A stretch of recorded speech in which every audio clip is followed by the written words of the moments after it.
Imagine a time when the celebration of spring was not a gentle parade of pastel chocolates, but a fever dream of hollow-eyed animal masks and the sacrificial gifting of living creatures that would never see the next full moon.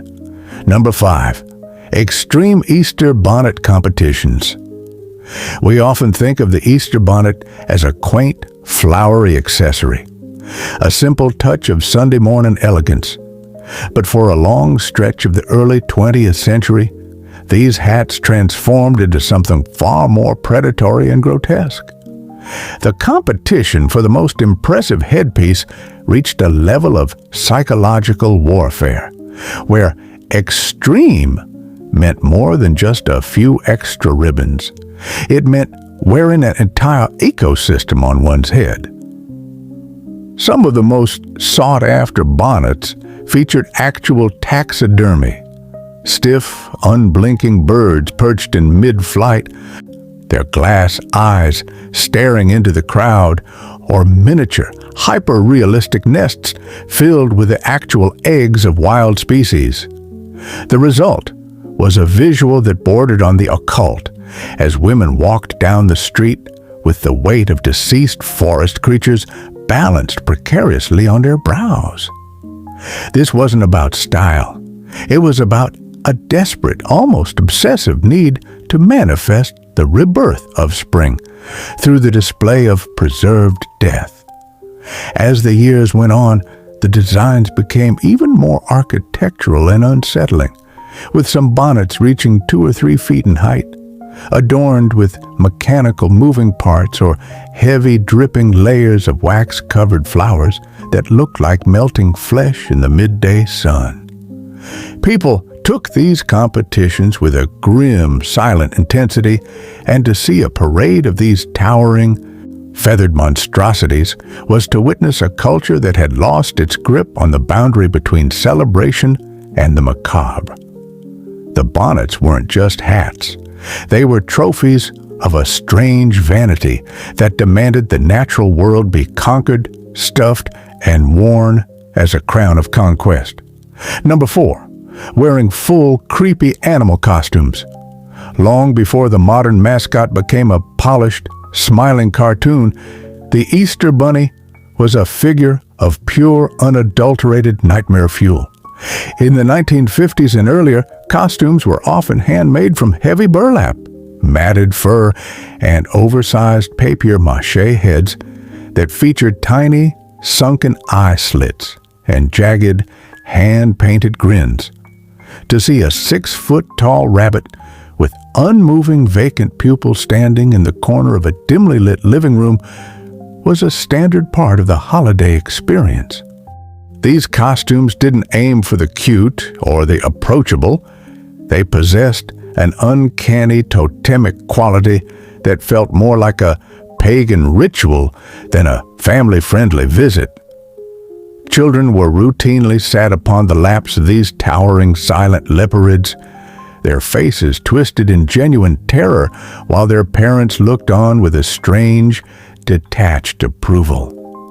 The textures of the costumes, the rough, stained fabric, and the smell of mothballs and damp glue added to the sensory horror. There was something fundamentally wrong about the proportions, the way the oversized paws hung limp, and the way the masks muffled the wearer's voice into a low, guttural vibration. It was a time when the holiday's mascot wasn't a corporate logo, but a specter of the woods brought indoors. A creature that seemed to have crawled out of a folk horror tale to watch over the egg hunt with a predatory stillness. Number 3. Gifting live baby chicks. In a move that feels like a staggering lapse in collective empathy today, it was once a widespread tradition to give living, breathing baby chicks and ducklings as Easter toys to small children. These weren't intended to be farm animals or long-term pets. They were living decorations, often chemically dyed in vibrant, unnatural shades of neon pink, electric blue, and toxic green to match the seasonal aesthetic. The process of dyeing the birds was itself a miniature horror, involving dipping the newly hatched fragile creatures into vats of pigment or injecting dye into the eggs before they even hatched. These Easter chicks were sold in cardboard boxes at 5 and dime stores to treated with the same disposability as a bag of jelly beans. Because they were given to toddlers who had no understanding of how to handle such delicate life, the majority of these birds met a swift, tragic end. Number 2. A real egg rolling competitions. While modern egg rolling on the White House lawn is a sanitized affair of wooden spoons and laughter, the original iterations of this tradition were often intense, high-stakes battles of physical endurance and territorial aggression. In various parts of the country and across Europe, the rolling was a competitive sport where the goal was to smash the opponent's eggs while keeping your own intact, often on steep, muddy hillsides where the chaos could turn violent. Participants would spend weeks curing their eggs in secret mixtures of vinegar and salt to make the shells as hard as stone, turning a breakfast staple into a projectile. The atmosphere wasn't one of gentle play. It was a muddy, frantic scramble where adults and children alike would collide, dive, and wrestle for the best vantage point. There was a desperate, almost primal energy to the event, as the sight of hundreds of shattered, rotting shells littering the hillside became a symbol of the winning of spring. In some communities, the losers were subjected to public mockery or penalties that bordered on hazing, turning the egg roll into a localized trial of strength. The weirdness lay in the disproportionate amount of passion poured into the movement of a simple bird's egg. It was as if the survival of the village depended on whose oval-shaped calcium deposit could tumble the furthest without cracking, a ritual of gravity and grit that felt more like a battlefield than a park. Number 1, cracking eggs on people's heads. Perhaps the most jarringly invasive tradition was the practice of Pasqua, or egg cracking, where the primary goal was to surprise an unsuspecting friend or stranger by smashing a hollowed-out egg over their skull.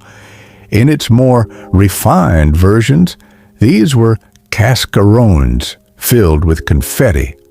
But in the deeper, weirder pockets of history, the eggs were often still filled with much less pleasant substances, perfumed water, flour, or even the raw remnants of the egg itself. The act was a sudden, jarring violation of personal space, a literal breaking of the individual's composure in the name of festive joy. There is something fundamentally unsettling about the sound of a shell snapping against a human temple. The sharp, dry crack followed by the cascade of whatever was hidden inside. These traditions remind us that for much of history, the line between holiday and horror was paper-thin, and the way we chose to celebrate was often as messy, weird, and unsettling as the world we were trying to welcome back to life. Through these 5 crazy traditions, we see a reflection of a society that wasn't afraid to get its hands and its heads covered in the shattered, sticky remnants of a very different kind of Easter.